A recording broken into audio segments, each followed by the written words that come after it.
दोस्तों स्वागत है। मैं राहुल शर्मा आप लोगों का बहुत ज़्यादा फिर से स्वागत करता हूं अपने चैनल पे विस्फोटक क्लासेस में। यार चैनल का नाम नोट कर लो, अब तो वीडियो आ रही है बढ़िया करके, रोज आ रही है दबा के। तो अब हम लोग आगे बढ़ रहे हैं।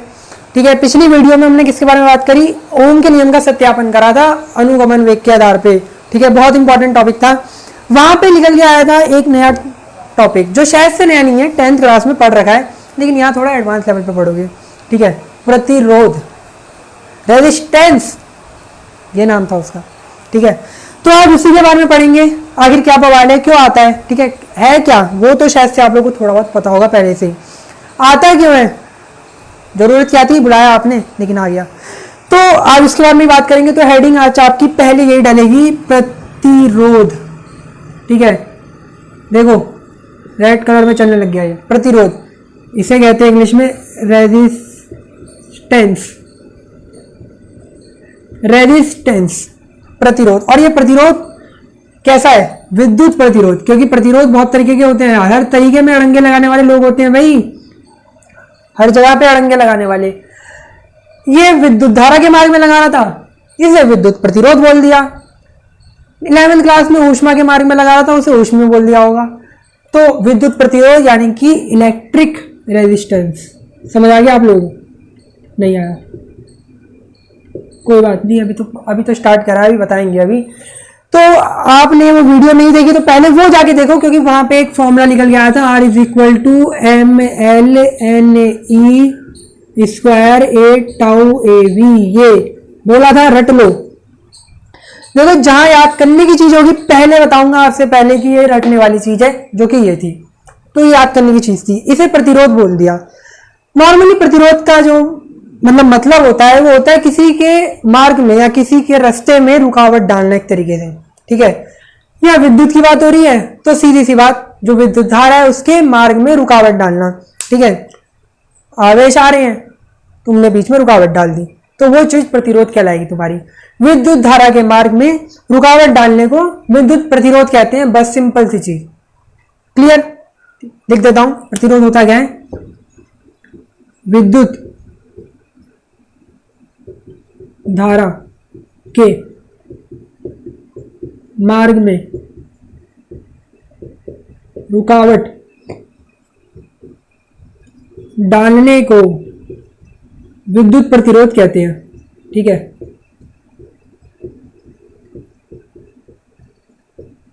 विद्युत प्रतिरोध कहते हैं, और इसे हम लोग कैपिटल R से दिखाते हैं। ठीक है, R बराबर होता है V/I। और ये विद्युत प्रतिरोध जो निकलता है वो आप कहोगे कि ओम के नियम से ही निकलता है, ऐसी बात नहीं है। ठीक है, ठीक है दोस्तों, तो आप लोग को ये लग रहा होगा कि ओम के नियम से ही R की यहाँ पे जो हमने फॉर्मूला बनाया वो बनाया, तो ऐसा नहीं है। देखो ओम का नियम हर एक के लिए लागू नहीं होता, पिछली वीडियो में बता दिया मैंने आपको। ठीक है, ओम का नियम केवल छोटी चीजों के, छोटी बैटरी इतनी सी, उनके लिए लागू होता है, बड़ी चीजों के लिए लागू नहीं होता। जिस अनुपात में आप वोल्टेज लगाओगे उस अनुपात में धारा नहीं बहेगी यार। ओम का नियम छोटी चीजों के लिए लागू है, तो पहले से ही निकालने का यही फॉर्मूला होता है।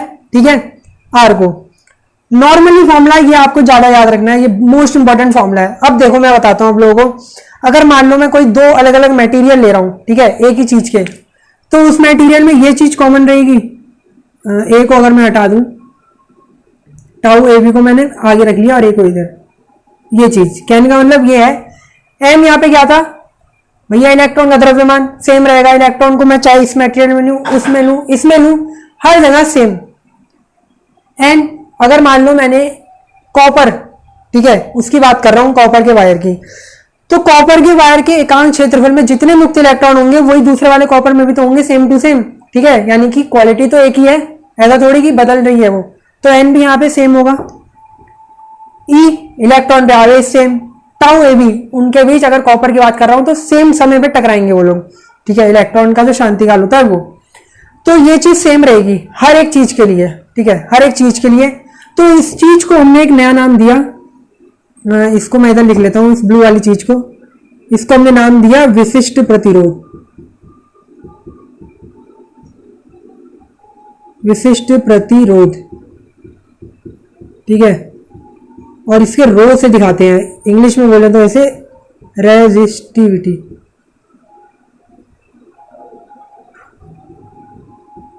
ठीक है, रेजिस्टिविटी कहते हैं इंग्लिश में, और हिंदी में विशिष्ट प्रतिरोध।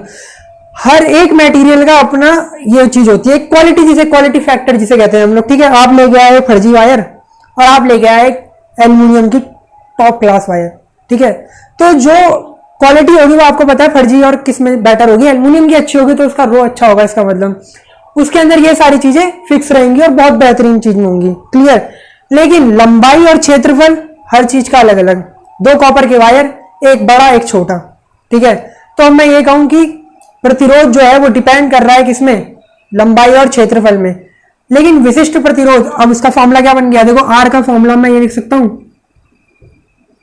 रो एल अपॉन ए। देखो रो बराबर क्या है, M N E square tau A B. तो इसको रो लिखा इतनी चीज को, और एल अपॉन ए, यानी कि मुझे दिखा प्रतिरोध जो है वो डिपेंड कर रहा है लंबाई और क्षेत्रफल पे चालक की। ठीक है, जो चालक लिया उसकी लंबाई देखो, उसका क्षेत्रफल देखो। क्वेश्चन आता है कि प्रतिरोध किस पे डिपेंड करता है, तो ये दो चीजें, और तीसरा क्वालिटी भी। देखो क्वालिटी क्यों, क्योंकि रो भी तो आ रहा है उसके अंदर।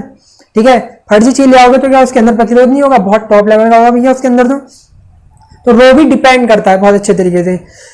लेकिन रो को अगर देखूं तो रो बराबर अभी जो मैंने करा वो था M N E square tau A B. तो वो किसी पे डिपेंड नहीं कर रहा, ये सारी चीजें फिक्स रहती हैं हर चीज के लिए। उसको लंबाई से मतलब नहीं, उसको क्षेत्रफल से मतलब नहीं, उसको मतलब सिर्फ और सिर्फ दो चीजों से है। ठीक है, मैं लिख देता हूं यहां पे। देखो आर किस पे डिपेंड कर रहा है, लंबाई, क्षेत्रफल और उसके पदार्थ पे। अगर आ गया लिख देना। रो जो डिपेंड कर रहा है वो केवल और केवल तापमान पे करता है, तापमान, टेम्परेचर क्या होगा। दूसरा आपका पदार्थ की प्रकृति पे, जो कि एक तरीके से प्रतिरोध भी करता है। फर्जी क्वालिटी फर्जी रहेगी, अच्छी क्वालिटी अच्छी रहेगी। ठीक है, तो ये दो चीजों पे डिपेंड करता है रो। रो किस पे डिपेंड नहीं करता, यानी किस पे निर्भर नहीं करता। रो आपका जो आकार है उस पर निर्भर नहीं करता।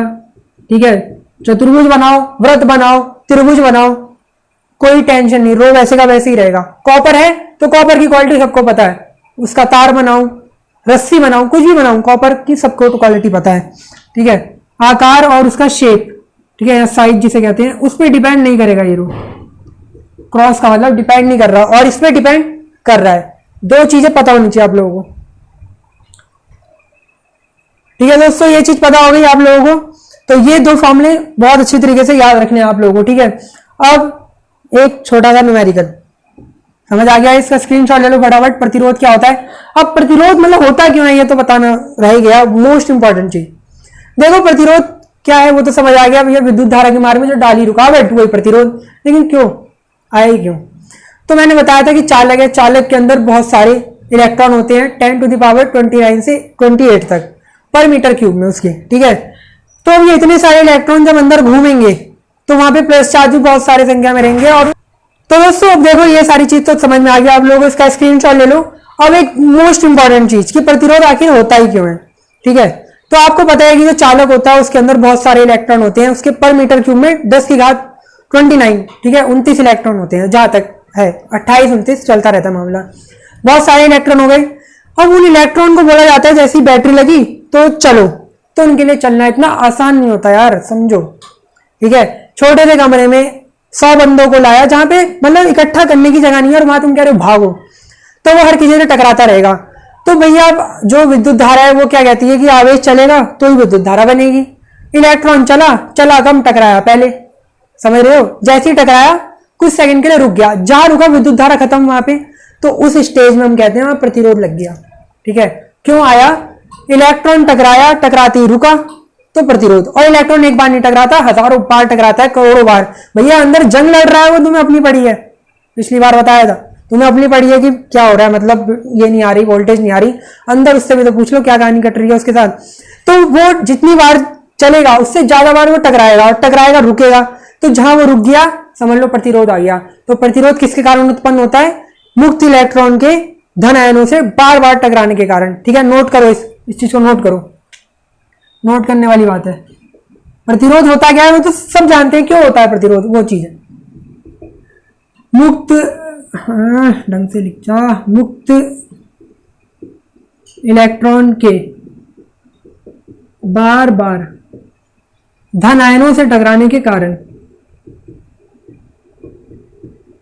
धन आयनों से टकराने के कारण क्या होता है? टकराने के कारण, टकराने के कारण प्रतिरोध उत्पन्न होता है। ठीक है, प्रतिरोध, अब इसे मिटा देता हूं,